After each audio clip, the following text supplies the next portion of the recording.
The city is still asleep. Not the kind of sleep you know, with soft beds and quiet walls. This is Rome's sleep. Heavy, layered, a little uneven.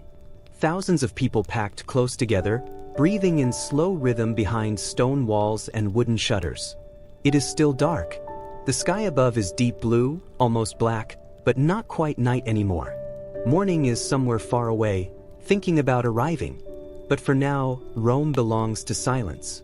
If you were standing on one of the hills, say the Aventine, you would see a city resting like a giant animal, curled in on itself, quiet, waiting.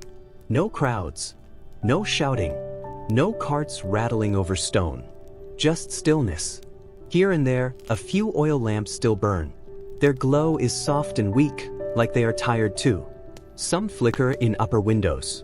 Others hang near doorways, lighting narrow streets just enough to see where you're going, if you had somewhere to go. But no one really does. Not yet. The streets are mostly empty.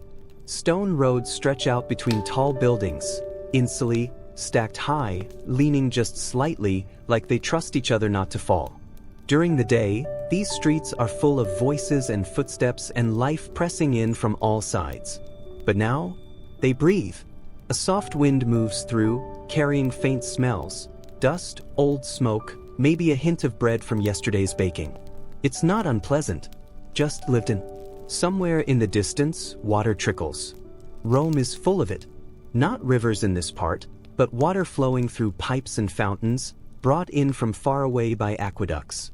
Even in the quiet, you can hear it if you listen long enough. A steady, gentle sound, like the city dreaming. Near one corner, a stray dog lifts its head. It doesn't bark. It just watches. Then, deciding nothing is worth the effort, it lowers itself again and closes its eyes. A few cats move through the shadows. Silent, confident. This is their time. And if you wait just a little longer, you might hear footsteps. Slow, measured, not in a hurry. A night watchman. He walks with purpose but not urgency. There is no crisis tonight. No fire. No trouble. Just routine. He carries a small lamp, and its light moves with him, sliding across walls and stone as he passes. His staff touches the ground every few steps. Not loud. Just enough to remind anyone listening that someone is awake. Someone is watching. He doesn't expect to find anything. And he doesn't. As he turns down another narrow street, the sound fades again. And the silence returns, just as it was before. Inside the buildings, people sleep in their own ways. In the grand houses, the domus, there are open courtyards and painted walls. Soft beds. Light blankets. The air moves more freely there. Even at night, those homes feel calm, almost peaceful. In the insulae, it's different. Rooms are small. Families share space. The air is thicker. Windows might be open, if there are windows at all. Some people sleep lightly. Others don't sleep much at all. But even here, before dawn, things are quieter than usual. A child shifts in their sleep. Someone coughs once, then settles again. A wooden beam creaks, just slightly, as the building adjusts to the cooling night air. Nothing dramatic. Nothing sudden. Just the small sounds of a city resting. If you move closer to the center of Rome, toward the Forum, the silence feels different. Not deeper. Just more important. This is where everything happens during the day. Deals, debates, decisions that shape lives far beyond these streets. But now it is empty. Wide open spaces of stone and marble sit under the fading stars. Statues stand still as they always do, but in this light, they almost feel alive. Watching. Waiting. The temples are closed. Their doors shut, their interiors dark. But even in rest, they feel present. As if the gods are still there, just quieter now. A faint breeze passes through the columns, making a soft, hollow sound. Not quite a whistle. Not quite a sigh. Something in between. If you stand there long enough, you might feel like you shouldn't speak. Not because you can't, just because it would feel unnecessary. Back in the streets, the sky begins to change. Very slowly. You might not notice it at first, but the darkness lifts just a little. The black softens into deep blue. Edges of rooftops become easier to see. Shadows lose some of their weight. Morning is getting closer, but Rome isn't awake yet. This is the in-between time. Too late to be night. Too early to be day. And honestly, it might be the calmest moment the city ever has.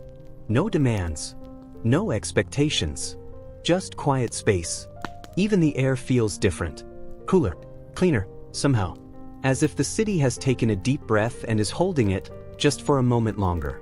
In one small bakery, something shifts. A figure moves in the darkness. Not fully awake. Not fully asleep. Just beginning. But that's for later. For now, Rome is still resting. Still wrapped in that soft, fading darkness. And if you were walking through it, slowly, without purpose, you might start to notice something.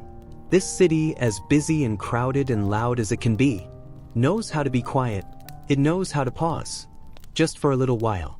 Before everything begins again, the footsteps will return. Voices will rise. Markets will open. Fires will burn. But not yet. Right now, there is only this. The last stretch of night.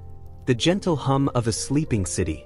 And the feeling that time, just for a moment, has decided to slow down. Morning does not arrive all at once. It doesn't rush in or make a big entrance. Rome would not like that. Instead, it comes slowly, carefully, like someone opening a door just enough to peek inside. The sky begins to soften. That deep blue from before starts to fade into something lighter. Not bright yet, just gentler. The edges of rooftops become clearer now. Chimneys, tiles, uneven lines of buildings stacked close together, they all start to show themselves again. If you look toward the horizon, there is a thin line of pale gold. Very thin. Easy to miss if you blink. But it's there. And it's growing. The 7 hills of Rome, Palatine, Aventine, Capitoline, and the rest, begin to catch that first light. Not all at once. One side brightens while the other still rests in shadow. It makes the city look layered, like a painting that is slowly being filled in. Up above, birds wake before people do. A soft flutter of wings. Then another. Then a few quiet chirps. Not loud. Not chaotic. Just small sounds, testing the morning. As if they're not fully convinced the day has started yet. One bird calls. Another answers. Soon, there is a gentle pattern of sound drifting through the air. Still peaceful. Still calm. But no longer silent. Down below, the city begins to stir. Not everywhere. Not quickly. But here and there, small signs of life appear. In a narrow street, a wooden shutter creaks open just a little. Someone inside peeks out, checking the sky, checking the time without needing a clock. Then the shutter closes again for a moment longer. In another home, a servant is already awake. They move quietly out of habit. Years of practice. No need to rush, but no reason to delay either. A small lamp is lit again, just for a short while. Water is poured into a basin. Cloth is folded. Sandals are set out neatly. Everything in its place. In the distance, that faint smell from earlier, old smoke and yesterday's bread starts to change. Now, there's something new. Fresh fire. A bakery has come alive. Inside, someone is stacking wood into an oven, careful but quick. A spark catches. Then another. Soon there is a low crackling sound, steady and warm. The heat begins to build, pushing away the last chill of the night. If you could step inside, you would feel it right away, that soft wave of warmth on your skin. Outside, it drifts into the street. Subtle but comforting. A promise of bread to come. The sky brightens a little more. That thin line of gold is now wider, spreading slowly upward. The clouds, if there are any, take on soft shades of pink and orange. Nothing dramatic. Just a quiet glow. Rome is waking up. But gently. A door opens somewhere. Wood against stone. A man steps out, stretching his arms just a bit, blinking into the early light. He doesn't speak. There's no one to speak to yet. He simply stands there for a moment, breathing in the morning air. It's cooler than the day will be. Fresher. Easier. He seems to appreciate that. Then, slowly, he steps back inside. No rush. Not yet. In the insulae, life begins to shift more noticeably now. A child wakes up and turns over, not quite ready to rise. Someone nearby mutters softly, half asleep. A bucket is moved across the floor. Footsteps, bare quiet, cross a room. Still calm. Still unhurried. From a higher window, a woman shakes out a piece of cloth. It hangs for a moment, catching the early light, then settles. She leans on the edge of the window, looking down at the street. There's not much to see. And that's exactly the point. It's peaceful. The kind of peaceful that doesn't last long in a city like this. So she stays there a little longer. Just watching. Closer to the forum, the change is more subtle. The open space begins to glow as the light reaches it. Marble columns reflect the morning sun in soft tones. Statues that looked shadowy before now stand clearer, their shapes defined, their faces visible again. They look less mysterious now. More familiar. Still quiet. Very quiet.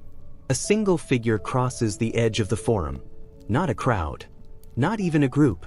Just one person, walking steadily, sandals tapping lightly against stone. The sound echoes just a little, then fades. In a small courtyard nearby, water flows from a fountain. It has been flowing all night, of course, but now it seems louder. Or maybe it's just easier to hear now that the world is waking up around it. A man steps forward with a clay jug. He fills it slowly, watching the water rise. No hurry. No distraction. Just the simple act of collecting what he needs for the morning. When he's done, he lifts the jug and walks away. No words spoken. None needed. The sky continues its slow change. Blue replaces the last traces of night. The gold softens into a steady, warm light. Shadows shrink and shift, making space for the day. And with that light comes a quiet understanding. The peaceful stillness of the night is ending. But not abruptly. Not harshly. It fades the same way it arrived. Slow, gentle, almost careful not to disturb anyone. The city is awake now. Not fully. Not loudly. But enough. Enough for the day to begin. And if you're standing there, somewhere between the narrow streets and the open spaces, you might feel it. That soft shift. From rest to movement. From silence to life. Nothing dramatic. Nothing overwhelming. Just Rome opening its eyes. One small moment at a time.